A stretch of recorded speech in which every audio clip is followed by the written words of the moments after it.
Okay, hi everyone.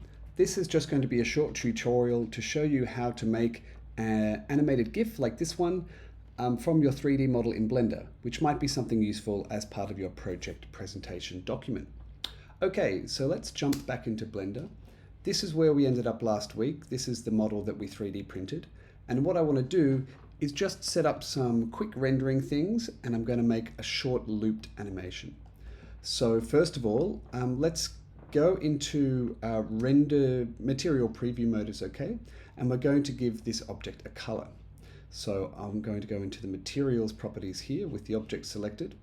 I'll just hit new material, and I'm going to call this one orange 2 because I made one called orange 1 before. I'm just going to make the base color orange because that's what we 3D printed it in class last week. And maybe I'll make it a little bit less saturated. And then I'm going to add on what's called subsurface, just 0.2, and that's going to make it kind of a little bit waxy. That's maybe actually a little bit much. 0.1 is okay. It kind of makes it look a little bit like plastic. It's kind of nice. And then I'm going to make it a little bit smoother. So this thing here that says roughness, I'm going to turn the roughness down and make it 0.2. So now we've got that sort of plastic waxy look. It looks quite nice. But if we go over to the rendered mode, I can press Z and go rendered. It's probably not going to look as good. The lighting won't look as good. And I'm going to show you now how to light it properly. So material preview sort of uses some simulated environmental lights, but for us to render this, we're going to have to set up a few things ourselves. So the first thing, I'm just going to sort of do a bit of cheat sheet stuff. Let's go into Edit, Preferences, and I want you to just put in the keyword up the top here, lighting. And there's this plugin now called Try Lighting, which basically automatically does some lighting for you, and I find it quite convenient. So I'll just tick that and then close my preferences. And now with my object selected, I'll press Shift A and I'll go Light and 3-point lights. Okay. Oh, actually now my object's still a bit small from last week, so I'm just going to undo that. Control Z. Remember last week we were doing 3D printing scale, so it was quite tiny. I'm just going to make our object a bit bigger in the scene. Now I'll do that again. So with the object selected, Shift A, Light, 3-point lights. And that will bring up this little lighting creator thing. Now to see what our lights are doing, let's go to the rendered mode. And I think there's some things I want to turn off. I just want to turn off in environmental lighting. I want to turn that off. So the reason you turn off the environmental light here in this world panel is just to make sure there's not any ambient light sort of distracting you from what your light's doing. But okay, so now we've got these 3 lights set up and their base energy is very low here. But if I turn it up, I'll start to get some sort of nice lighting. And this is basically just done an automatic version of a classic lighting setup, 3-point lighting. Plenty of videos about that online. And the nice thing with this plugin is you can kind of adjust things really easily just to get something that looks kind of okay with some nice shadows. I think that's good enough. And then the last thing I'm going to add in is just a little bit of environmental light for some of those reflections. So in the world tab here, I'm going to, not make it green. I'm going to click on the color here and I'm going to select environment texture. And we need to add a file here. An environment texture, I've got a few downloaded. They're basically just an image that you can put in the background, and I'll put some links in the description of this video. And they just give some lighting from some sort of bouncing lighting in the reflections there that looks quite good. But you don't really need it, that's just an extra step. Now let's just hide this image because we don't want to see it in the render. So let's go to the render properties here, and under this tab that says film, just click transparent. And okay, we're getting pretty close. Now we need to see what our camera is going to see when we render this out. So let's have a look in the animation window here. And we've got a camera here and it's already looking through this window. If you don't have a camera, I'll just delete that and show you what to do. Press Shift A, and now we'll go add a camera. And here we'd go, we just need to see what we're doing here. View, cameras, set active object as camera, and then we just have to, if I press N, go to view, lock camera to view, and I can just scroll out and have that camera looking at the object again. And now we're sort of back where we started. Okay, so I've got the camera looking at our object, and I'm just going to turn off that lock camera to view. Remember, it's just the letter N that is toggling this window. And now that's just so I can zoom back in. Okay, that looks good. Last few things, let's just add some depth of field. This will just give us a little bit of blurring. I'm going to put the f-stop, I don't know, 0.8. Let's just see how big is our object.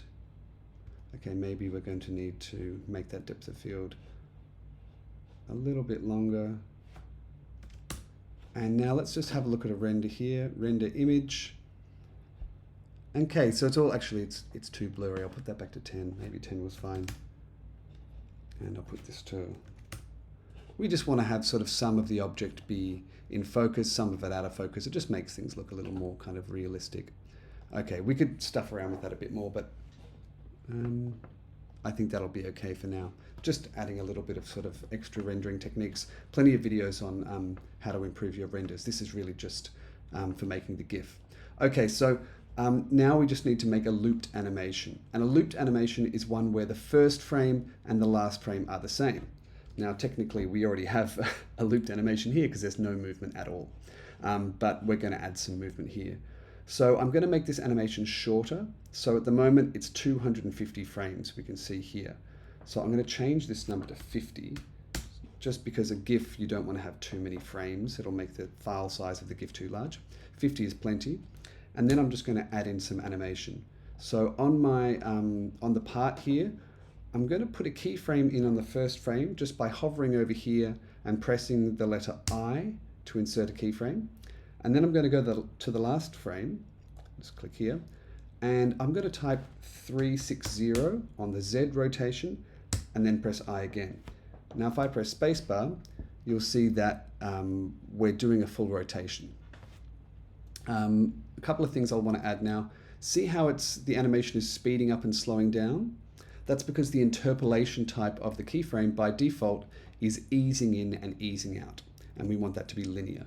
So let's just right click here and change the interpolation mode to linear. And now that'll only work if your keyframes are selected. So if they're not selected, you can just drag select them and just right click interpolation mode linear. So now if I press play, you'll see that it's spinning at a constant rate. So that's better. And then I'm just going to add in some rotation on one more axis. On the Y axis, I'm going to put -15 on the first frame, and I'll press I to insert a keyframe. And on the last frame, I'll also put it at -15 because we want it to be a loop.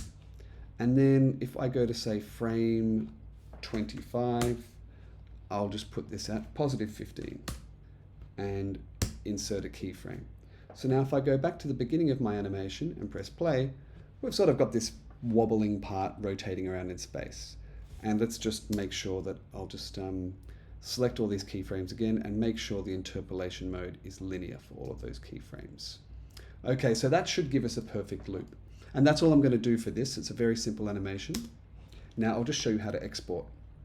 So in my render properties, I'm going to in my output tab here, I have to set the output to a location, and I already did this once before, so I'll make a new folder by clicking here, and I'll make a new folder here, and I'll call it toolhead frames _2, because I'm doing it again, and I'll go inside the folder and hit accept. So what that's going to do, as we render out the animation frames, it'll send it to this location. And I'll leave this on what it is now. The file format is PNG, RGBA, and that A means we'll keep the transparent background, also known as our alpha channel. Now I just need to set the size. By default, Blender will usually be at HD, 1920 by 1080, but I'm just going to use the percentage slider here to make it a smaller file, because GIFs, you don't really need them to be full HD. Okay, so that should be all we need. I'll just hit save, so keep what we're doing. And I think that's good. I'm going to hit render animation. And that's going to render out all of the 50 frames we made with this little animation. So the next thing I'm going to do, so I'll just see, so toolhead frames 2, if we go into that folder, and here we are, here are all these frames popping in. And if I preview them, you can see they've got, if I open it, they've got a transparent background. That's what we want. So the next thing I'm going to do is I'm going to open the software GIMP. Now I'll put a download link for this software in the notes of the video. You can also use Photoshop. GIMP is just an open source version of Photoshop. Now what we're going to do, and the process for Photoshop might be a little bit different, but you can find a video for that on YouTube. I'm just going to go File, Open as Layers, and I'm just going to go to where I put those frames, which I believe was in my teaching folder, and frames 2, and here we are. I'll hit Control A just to select all of them, and I'll hit Open. And what that's going to do, that's just going to open all of these frames one on top of the other, and so just as sort of separate layers. And with those layers, we're going to export a GIF or GIF file. And just give it a few seconds to finish importing. You can see we've done 45, 46, 47, 48, 49, 50. Okay, so there's all of our frames on top of one another. All we need to do is File, Export As, and I'll just go back up the hierarchy, and I'm just going to call it Toolhead 2, and instead of .png, I'm going to make that .gif, and that's going to tell GIMP that we're exporting a GIF. So I'll hit Export, and then I just want to change a few settings. I want to let's make the GIF comment, Peter is cool, of course, and then let's tick as animation because we want an animated GIF. And frame disposal, we want 1 frame per layer, so that every single frame we see a new layer, and therefore we see the animation. So I'll hit Export, and if I go back to my Finder window, we should see this second GIF here. This is the one we've just made now. Okay, so that's it. That's the process to export a short animation from Blender and convert it into an animated GIF in GIMP, which you can then drop into documents and do whatever you want with it. Okay, thanks guys.